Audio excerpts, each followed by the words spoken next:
Hello, আসসালামু আলাইকুম। সবাই কেমন আছেন? আলহামদুলিল্লাহ, আমি তো আমার মেয়ে নিয়ে ভালো আছি।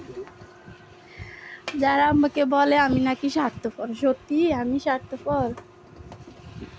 আমি যদি স্বার্থপর হইতাম তাহলে এতদিনে 15-20 লাখ টাকার মালিক থাকতাম।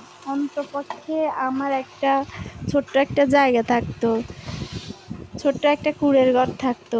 যারা আমাকে বলেন আমি স্বার্থপর, আপনারা কি?